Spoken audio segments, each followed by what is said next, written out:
vos guarde pelo seu poder, protegidos e velados, desfrutando seus cuidados. Deus vos guarde pelo seu poder. Se a igreja orar, levantarmos a voz em união,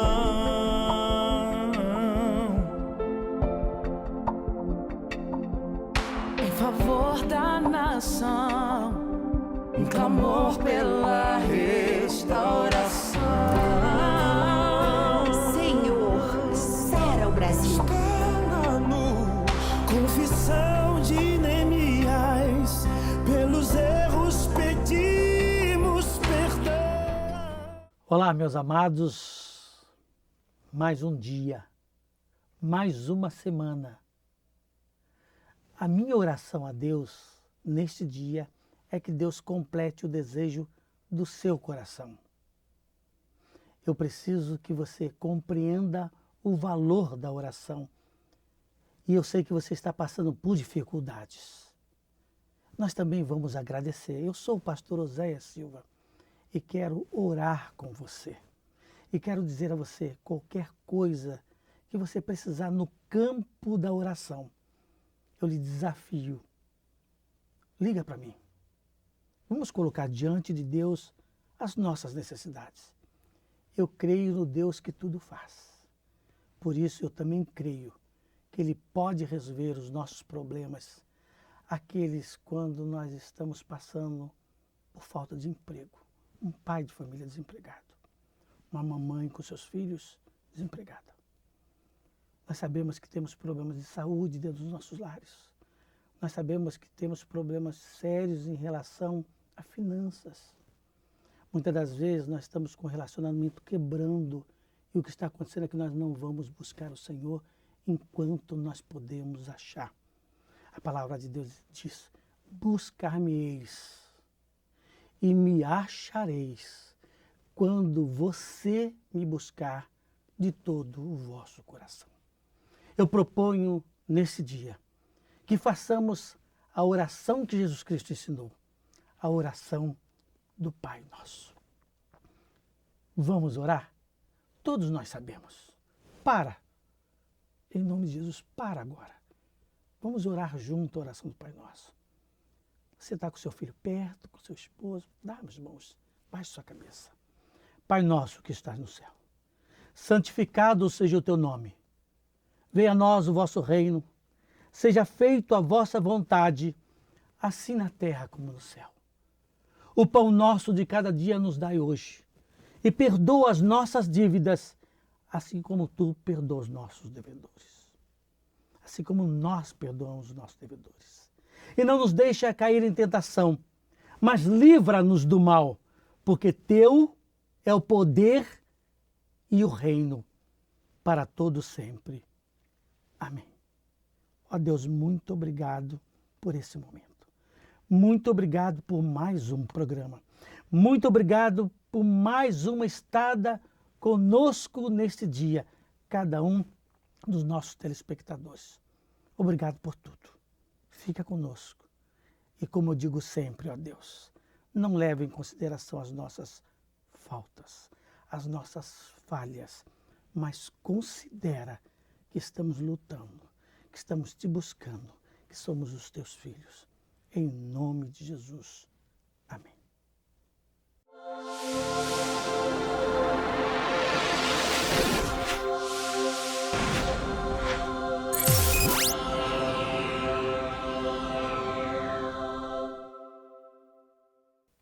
Um dos objetivos do Instituto Nilson Fanini é a plantação de igrejas, a revitalização de igrejas e a ajuda àqueles que desejam plantar igreja.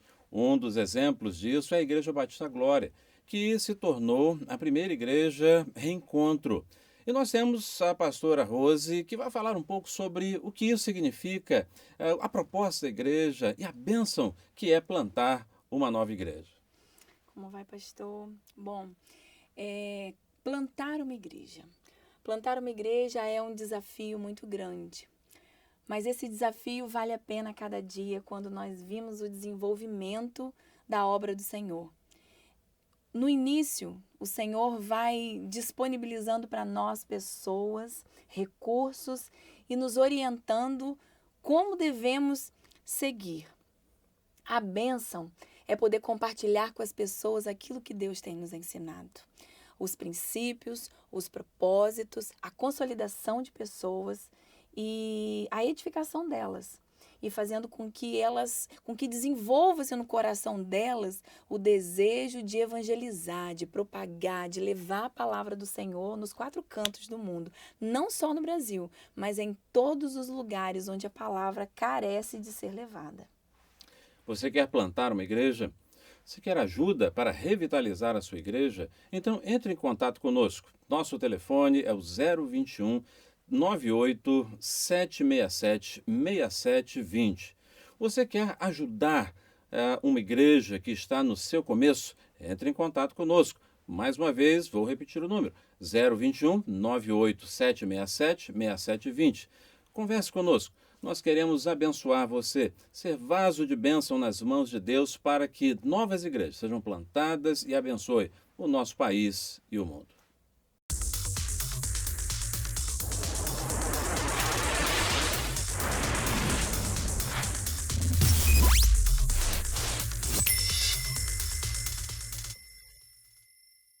Hoje eu quero falar sobre o ministro de confissão religiosa e em que situação ele pode atuar.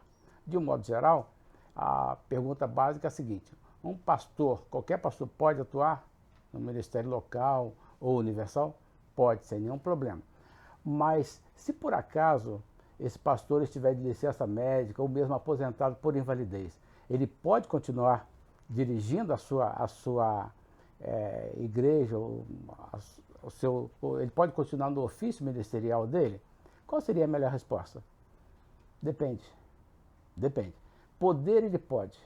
O que ele não pode é ganhar os seus subsídios, os seus proventos ministeriais, as suas côngruas ministeriais, a sua renda eclesiástica, o seu óbulo, antiga nomenclatura vinda herdada da Igreja Católica.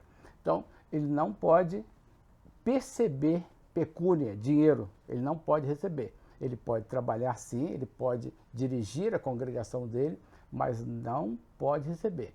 E se ele fizer isso? Se ele fizer, ele está recebendo o benefício do INSS, ele vai simplesmente, o INSS vai detectar que ele está lá recebendo o INSS por incapacidade para o trabalho e vai convidá-lo a restituir todos os valores recebidos e ele provavelmente vai ser penalizado com a perda da condição dele do auxílio doença. Então, esse é um assunto extremamente sério.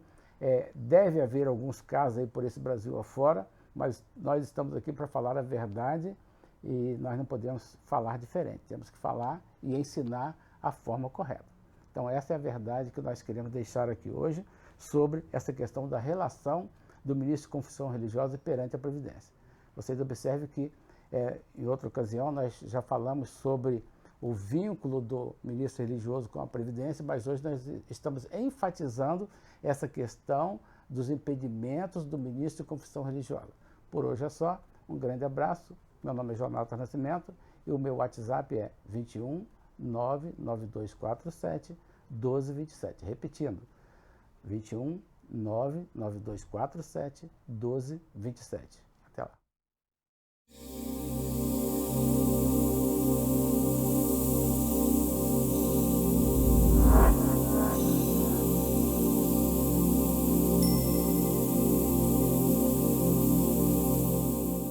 Quando a gente pensa em doenças existenciais, a gente sempre procura, na terapia, levar o paciente a encontrar uma causa da sua dor. Então, se ele apresenta um quadro depressivo, a gente pensa que provavelmente ele está vivendo em função de um fato ruim que aconteceu no seu passado, na sua história.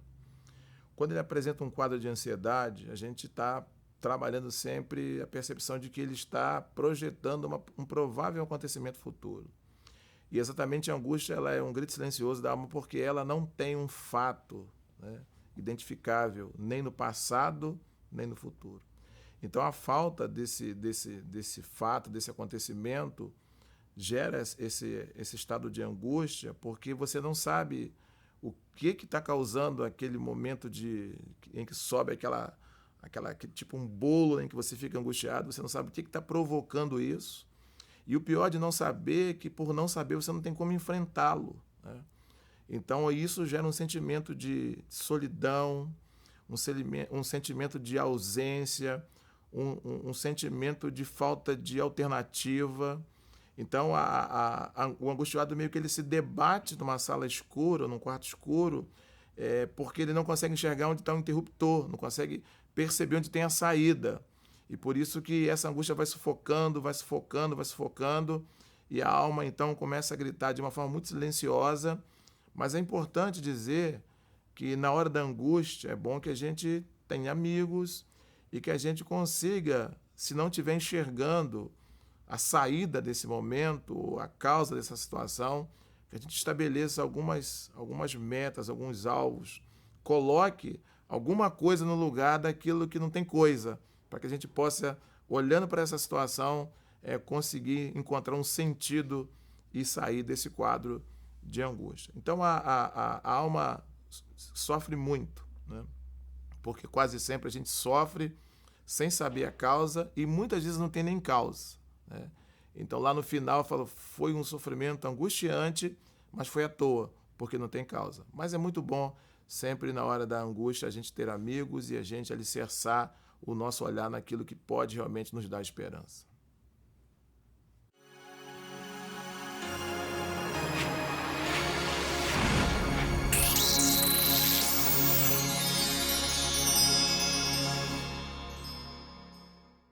Gostaria de ler um texto da Palavra de Deus no Evangelho de João, capítulo 6, 66 e 69, que diz assim: Desde então, muitos dos seus discípulos tornaram para trás e já não andavam com ele.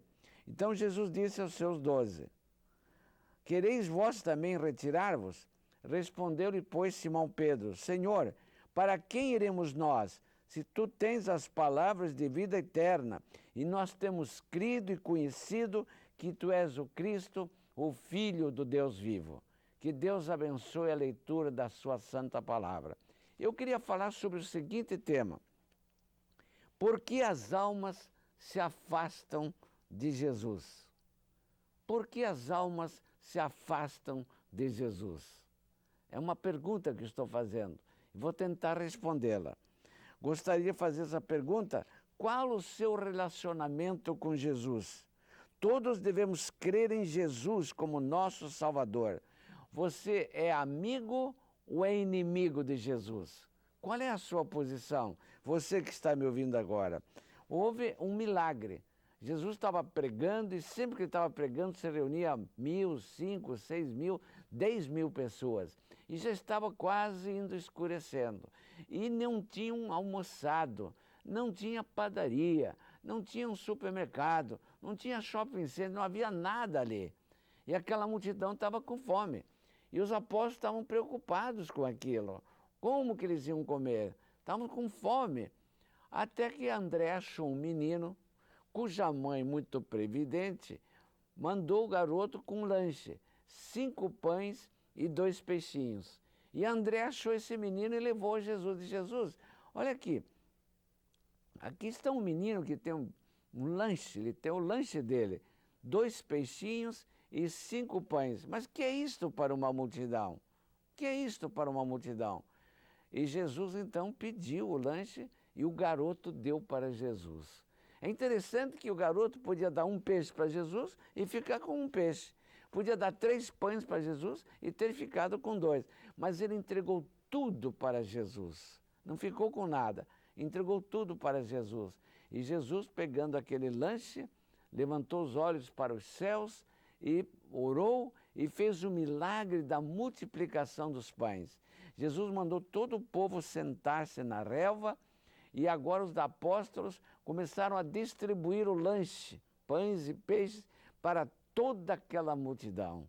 E diz a Bíblia que a multidão se fartou, todo mundo comeu, e depois Jesus mandou recolher e sobraram 12 cestos cheios de pães e de peixes. Para quem foi dado aquilo? Foram dados para o menino. Imagine, o menino deu 5 pães e 2 peixinhos. Ele recebeu 12 cestos. É sempre assim. Quando nós damos para Jesus, Ele nos devolve multiplicadamente o nosso dízimo, nossa oferta, nosso trabalho, o nosso talento. Ele multiplica e Ele nos abençoa. Foi assim que fez com aquele menino. Deus vos guarde pelo seu poder, protegidos e velados, desfrutando seus cuidados. Deus vos guarde pelo seu poder. Deus vos guarde pelo seu poder, protegidos e velados, desfrutando seus cuidados. Deus vos guarde pelo seu poder.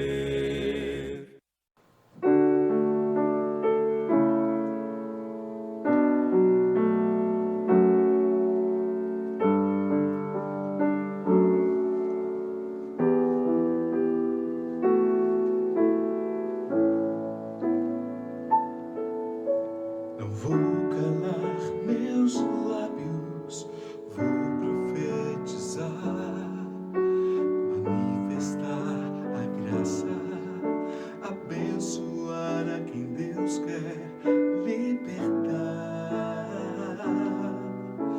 Não vou calar meus lábios, vou profetizar, manifestar a graça, abençoar a quem Deus quer libertar. Sobre tua vida vou profetizar, nenhuma maldição te alcançará. Sei que Deus tem pra ti um manancial cujas águas nunca secarão. Sei que Deus tem pra ti um manancial cujas águas nunca secarão.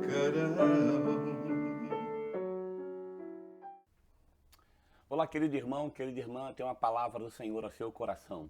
Ela está no livro do profeta Isaías, no capítulo 6, que diz que no ano em que morreu o rei Uzias, eu vi o Senhor assentado sobre um alto e sublime trono, e abas de seu manto enchiam o templo. Acima dele haviam serafins, cada um tinha 6 asas, com 2 cobriam o rosto, com 2 cobriam os pés, e com 2 voavam. E clamavam uns aos outros: Santo, Santo, Santo é o Senhor dos exércitos. Toda a terra está cheia da sua glória. E as bases das portas tremeram à voz do que clamava, e a casa se encheu de fumaça. Então eu disse: ai de mim, estou perdido, porque eu sou um homem de lábios impuros, e habito no meio de um povo de impuros lábios. E os meus olhos viram o Rei, o Senhor dos exércitos. Então um dos serafins voou até mim, trazendo na mão uma brasa viva, que o Senhor havia tirado do altar com uma tenaz. E tocou-me a boca com a brasa e disse: agora isto tocou os teus lábios, a tua culpa foi tirada e o teu pecado perdoado. Depois disso, ouvi a voz do Senhor que dizia: a quem enviarei? Quem irá por nós? E eu disse: aqui estou, envia-me a mim. Querido irmão, querida irmã, que passagem tremenda. O profeta Isaías teve uma experiência. O rei Uzias morreu, o trono estava vazio. E naquele momento de crise, ele conseguiu enxergar Deus. Ele percebeu que mesmo quando tudo parece estar fora do controle, Deus permanece no controle. E naquele momento ele teve uma grande experiência. Ele viu anjos, ele viu um trono de louvor e adoração ao Senhor. E os anjos cantavam: Santo, Santo, Santo é o Senhor. E Isaías, quando foi tocado por aquela visão, ele percebeu os pecados da sua vida. Isaías parece que foi confrontado com a sua própria natureza e ele percebeu que havia sido afetado pelos pecados da sua comunidade. Ele disse: ai de mim, que sou um homem impuro, que vivo no meio de um povo de impuros lábios. Eu tenho lábios impuros e vivo no meio de um povo de impuros lábios. E naquele momento Deus manda um anjo com uma tenaz e ele toca com uma brasa viva nos seus lábios e o profeta é curado. E o Senhor faz um convite: a quem eu enviarei? E naquele momento, reconhecido do seu erro e pecado, reconhecido das suas limitações e transgressões, Isaías, que havia sido curado, diz ao Senhor: Senhor, eis-me aqui, envia-me a mim. O que Deus quer falar com você? O que Deus tem a falar conosco por meio dessa experiência? Que coisa incrível, irmãos. A primeira coisa é que todos nós somos completamente afetados pelos pecados da nossa comunidade. Tudo que está ao nosso redor nos alcança. Todas as vivências, todas as experiências, todas as influências, a mídia, a moda, a arte, a cultura, a política, a religião, as vivências familiares, as vivências profissionais, as nossas experiências de vida, todas elas se acumulam em nós e elas estão afetando a nossa fé. Isaías reconheceu que aquilo que marcava o seu povo também estava marcando o seu coração de profeta, mas ele não para aí. A Bíblia diz que Isaías reconhece e confessa. Ele diz: ai de mim, porque ele reconheceu a sua inabilidade para lidar com os seus pecados. Muitos de nós queremos resolver os nossos problemas sem buscar a Deus. Muitos de nós temos uma mania, uma cultura de dizer assim: não, deixa Deus fora disso, quando na verdade nós temos que chamar Deus para o centro do problema. Você que está aí me ouvindo agora, você que está me assistindo nesse momento, você que está na sua casa, com a sua família, no seu trabalho, no seu computador, você que está aí agora comigo nesse momento, reconheça. Essa luta só vai ser vencida se você chamar Deus para a sua vida. Isaías disse: ai de mim, que sou um homem de impuros lábios, que vivo no meio de um povo de lábios impuros. Deus teve providência para ele. E depois disso, diz a Bíblia, que Deus teve um chamado.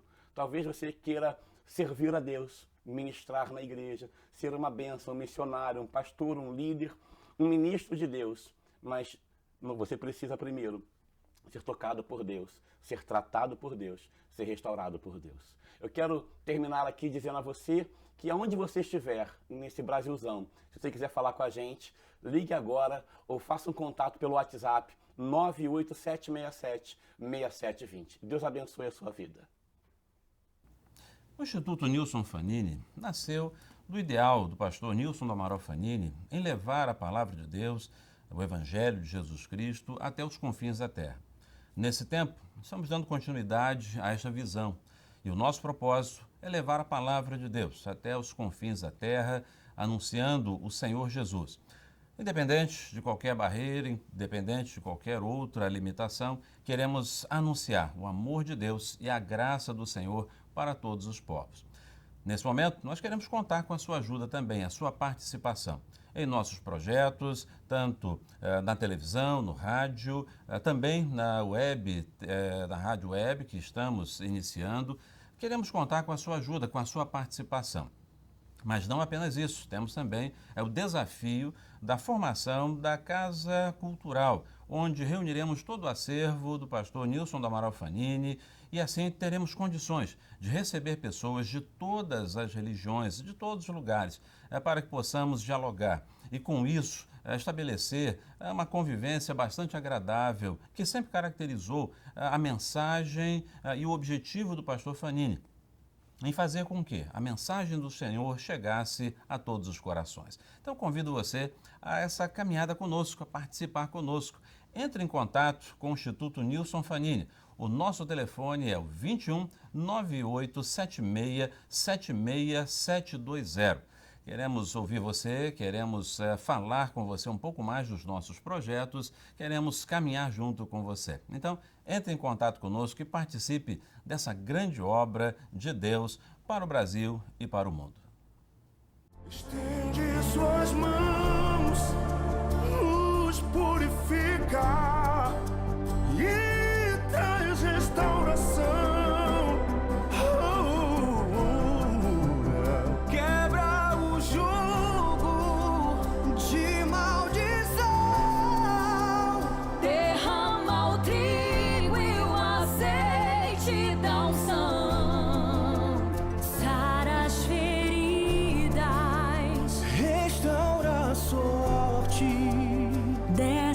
da nação.